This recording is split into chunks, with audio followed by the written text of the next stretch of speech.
Propaganda er en bevidst manipulation af folks følelser og tanker ved hjælp af stærke virkemidler til at fremme visse opfattelser og handlingsmønstre. Men det var først efter 2. verdenskrig, at dette havde en negativ konnotation. Dette var relateret til brugen af ordet i Nazi-Tyskland. Det overordnede koncept var race, og det handlede om det store folkefællesskab og om konkrete hovedfjender, der fik tillagt alt skyld.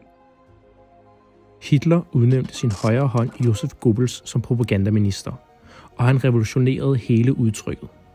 Alt i alt gjorde det nazistiske propagandaapparat et imponerende stykke arbejde, ledet af Goebbels i spidsen. På en måde kan vi sige, at Hitler vandt propagandakrigen, men tabte den militære krig. Through 5.5 years of war, we have long awaited this moment of the Churchill-Roosevelt-Stalin meeting, the Grand Alliance. Den kolde krig var undervejs. USA mod Sovjetunionen. Spillereglerne var klarlagt. Propagandaen var vejen frem. Hele verden var publikum til et strategisk propagandaspil mellem 2 stormagter. Det var vind eller forsvind. Det handlede om at være bedst. Bedst til alt. Do you like to beat another man? Yeah, I do. Yes, I like to beat another man. You like to crush another man's ego? Uh-huh. You think the Russians are pretty worried about you at this moment? Oh, yeah, they have been ever since I started playing chess. They sting you. They get to you. Well, they don't anymore because I realize it has nothing to do with me. You know, if you were a great chess player, they'd be saying the exact same things about you. Maybe they just tailor them a little bit to your personality or your background. Do you worry about Spassky? Not overly. I mean, he's a little better than I think than the other Russians I've taken on in this series.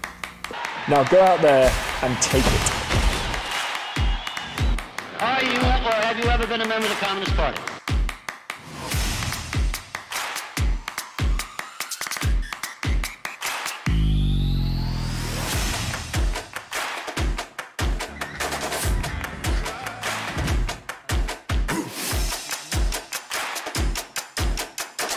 Коммунисты единственные!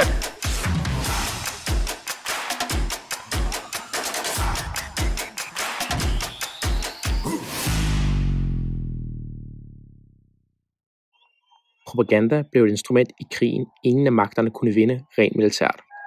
Propagandaens retorik førte verden til afgrunden, samtidig sikrede det, at der ikke var nogen atomkrig. Da Berlinmuren faldt, forsvandt den sovjetiske propaganda. I Vesten retfærdiggjorde sejren en lang, kostbar krig, opretholdt af propaganda.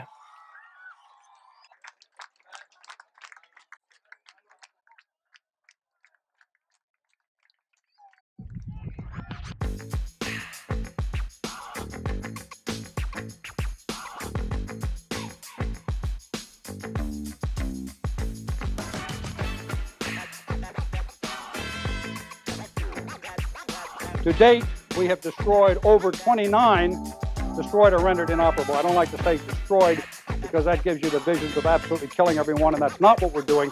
I Golfkrigen i 1991 viste det sig, at de amerikanske militærledere havde lært deres lektie fra Vietnam. Og denne gang blev det besluttet, at mediedækningen skulle finde sted på militærets egne præmisser.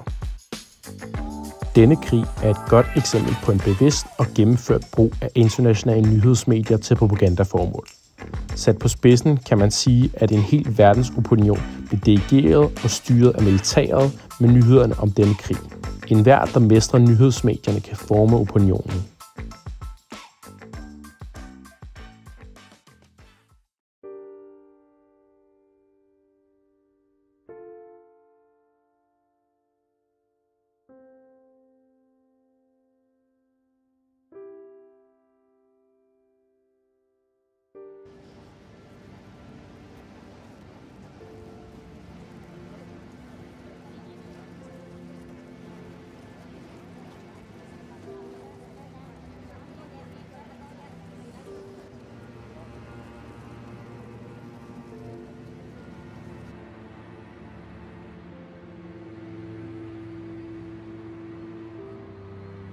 I can hear you, the rest of the world hears you, and the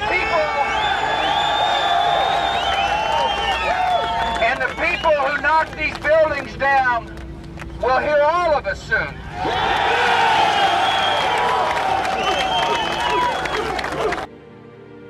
Med de allieredes invasion i Irak i 2003 blev udtrykket embedded journalism for alvor aktuelt. Det betyder, at journalisten får plads i militærlejren ved krigszonerne og har lov til at ledsage soldater på opgave. Dette sker normalt, fordi det er en enestående måde at følge kampene tæt på og beskue, hvad der sker på slagmarken. Metoden er blevet kritiseret, fordi den ofte får journalisten til at blive kammerat med soldaterne og følelsesmæssigt engageret i deres kamp, sådan at han eller hun mister den objektive afstand til begivenhederne. Terrororganisationer bruger også medierne til at fremme synspunkter og propaganda for deres sag. Hverken Al-Qaida eller IS ville have kunnet nå ud med deres sager, hvis massemedier ikke fulgte op på udspil og aktioner.